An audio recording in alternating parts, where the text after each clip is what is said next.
Multiplication de soutien à l'homme d'affaires Sébastien Germain Adjavon pour la présidentielle de 2016 au Bénin. La commune de Lalo entre dans la danse.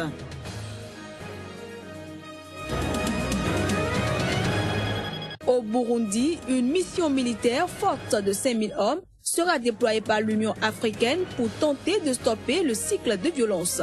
Mais le pays s'oppose à ce déploiement. Et puis en Centrafrique, un dirigeant de la communauté chrétienne du quartier PK5, dont la capitale Bangui, dit craindre pour sa vie.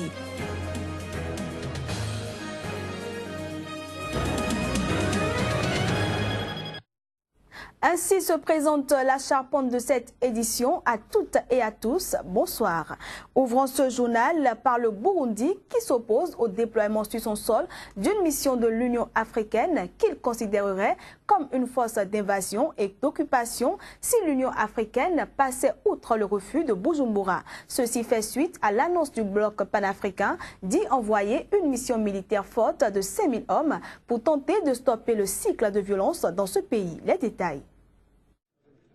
Le Conseil de paix et de sécurité de l'Union africaine s'est réuni vendredi à Addis Abeba pour trouver une issue à la crise au Burundi avant qu'elle ne plonge le pays dans une guerre civile. À l'issue de cette rencontre, l'Union africaine a décidé d'autoriser le déploiement d'une mission africaine de prévention et de protection composée de 5000 hommes pour une période de 6 mois renouvelable. L'Union africaine a également demandé au gouvernement burundais de confirmer dans les 96 heures suivant l'adoption de ce communiqué qu'il accepte le déploiement de la mission militaire. Elle sera composée de soldats, de policiers, d'une composante civile et intégrera des observateurs des droits de l'homme et experts militaires déjà déployés au Burundi. De son côté, le Burundi a annoncé qu'il n'autoriserait pas le déploiement sur son sol d'une mission de l'Union africaine, dénonçant une immixtion de la communauté internationale. Il a par ailleurs annoncé un congrès extraordinaire entre les deux chambres du Parlement pour débattre de la décision lundi. Cette décision de l'Union africaine intervient après l'attaque du 11 décembre dernier de 3 camps militaires à Bujumbura et en province. Avant l'Union africaine, l'ONU avait elle aussi appelé la communauté internationale à réagir face à la situation de violence au Burundi pour éviter la catastrophe.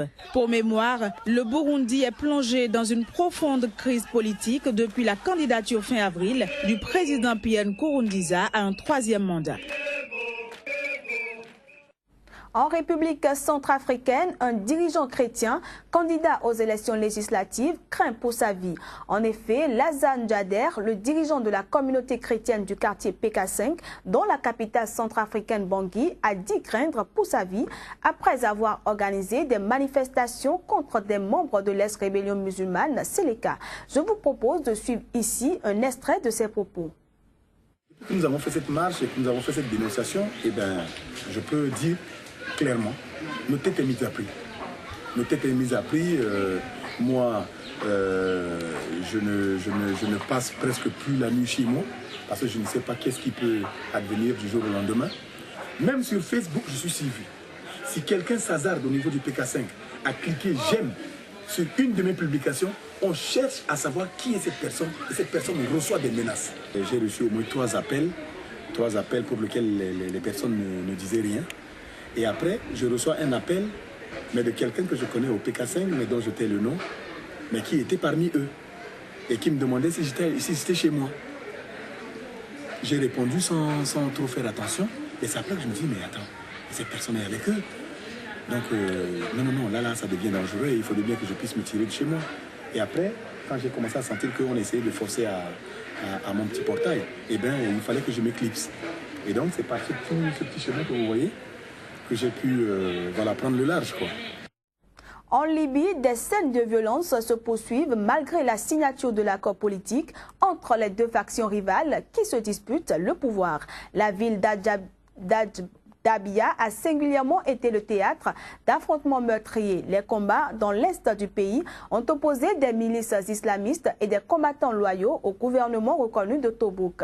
Selon le dernier bilan fourni dans la soirée d'hier par le Croissant Rouge libyen, 17 combattants des deux camps ont été tués et 27 blessés. Sur le terrain, la situation reste toujours confuse. Allons à présent au Nigeria où l'armée a annoncé ce samedi avoir commué en emprisonnement les peines de mort prononcées contre 66 soldats jugés coupables de mutinerie il y a un an. Ils avaient refusé de combattre les islamistes de Boko Haram, se plaignant régulièrement du manque d'équipement pour faire face au groupe Boko Haram.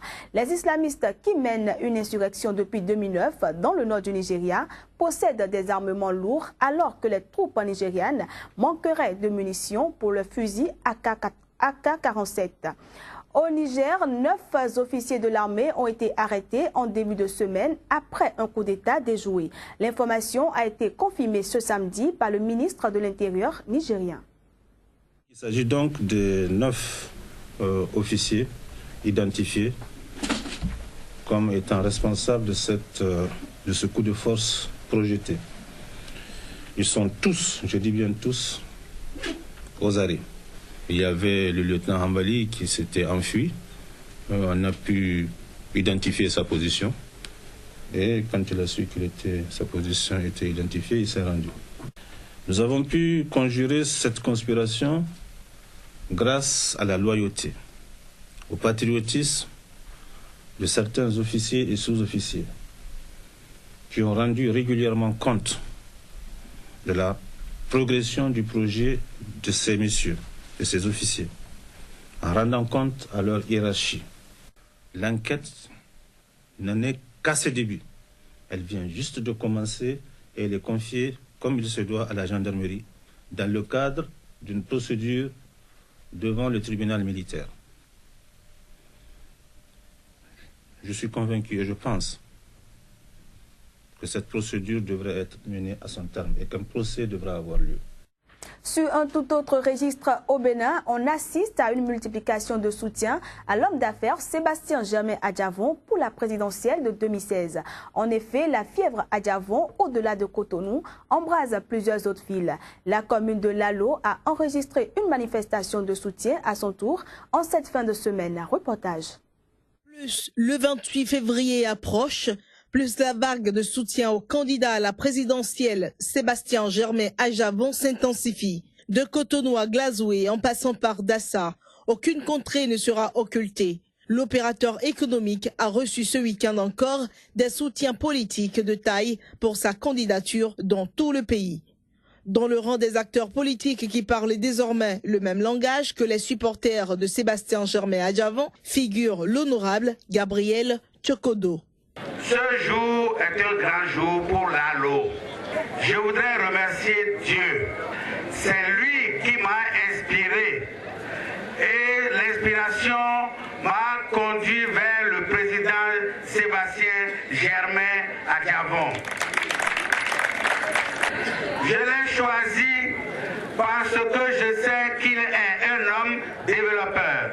Le président Adjavon n'a pas attendu d'être candidat avant de faire ces différentes réalisations à travers le pays. C'est bien à cause de ces raisons que je dis désormais que je suis aux côtés du président Sébastien Germain Adjavon parce que je sais qu'il est le cheval gagnant pour les prochaines élections du 28 février 2016.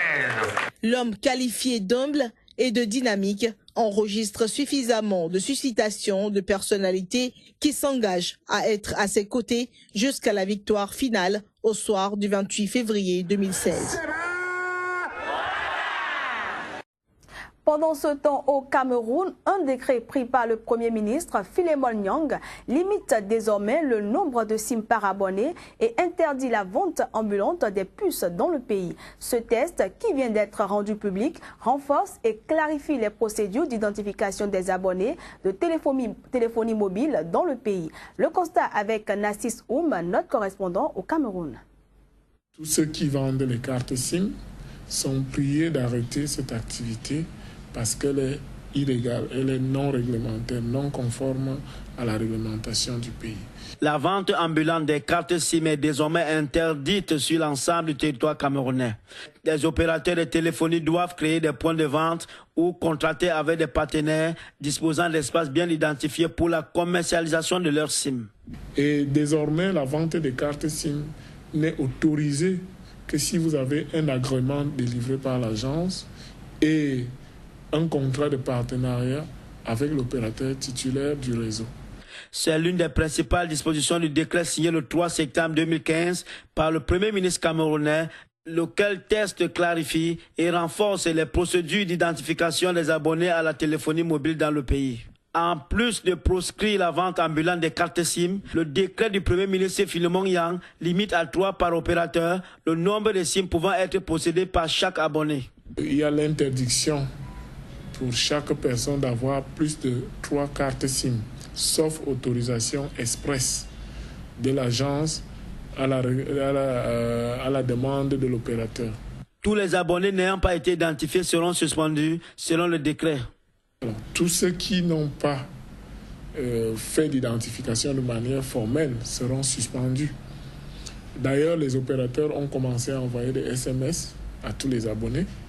Grâce à ce nouveau décret qui abroge celui existant depuis 2012, l'identification des abonnés au téléphone mobile proscrite par la loi régissant les communications électroniques au Cameroun se trouve ainsi renforcée. Ce renforcement survient surtout dans un contexte marqué par les attentats terroristes de la secte Boko Haram sur le territoire camerounais, dans lesquels les téléphones portables sont toujours mis en contribution pour déclencher l'explosion des bombes. Direction l'Espagne, où les élections législatives les plus serrées de l'histoire récente du pays, où 2 nouveaux partis, Podemos et Ciudadanos, cherchent à mettre fin à la domination des grandes formations conservateurs et socialistes pour rénover le pays, se sont tenus ce dimanche. Mais bien avant, la campagne électorale s'est achevée alors que les 4 principaux partis en liste ont tenu leur dernier meeting dans le suspense vendredi soir. Les détails. La campagne pour les élections législatives de dimanche en Espagne s'est achevée en plein suspense vendredi soir. Que ce soit à Barcelone, Murcia, Valence, Madrid, les chefs des partis en lice, Mariano Rajoy pour le PP, Pedro Sanchez pour le PSOE, Parti socialiste, et ceux des 2 nouveaux, Podemos, Parti gauche radical, et Ciudadanos du centre droit, ont harangué les foules jusqu'à la dernière seconde vendredi soir. Il leur fallait encourager des électeurs encore très indécis à 36 heures du scrutin. Mariano Rajoy, tentant de freiner une lame de fond politique qui pourrait coûter cher à son parti et faire de Podemos le nouveau leader de la gauche. Donné en perte de vitesse jusqu'à l'automne, le chef de Podemos, Pablo Iglesias, 37 ans, a modéré son ton tout en promettant des mesures pour les très nombreux Espagnols qui vivent encore sous la crise au quotidien. Un actif sur 5 est au chômage. Selon les derniers sondages, c'est cependant l'autre parti émergent, Podemos, qui pourrait avoir le plus à gagner à l'issue d'un vote où il pourrait être 2e en nombre de voix et prendre la place du PSOE comme grand parti de la gauche. Ainsi s'achève cette édition. Merci à tous de l'avoir suivi.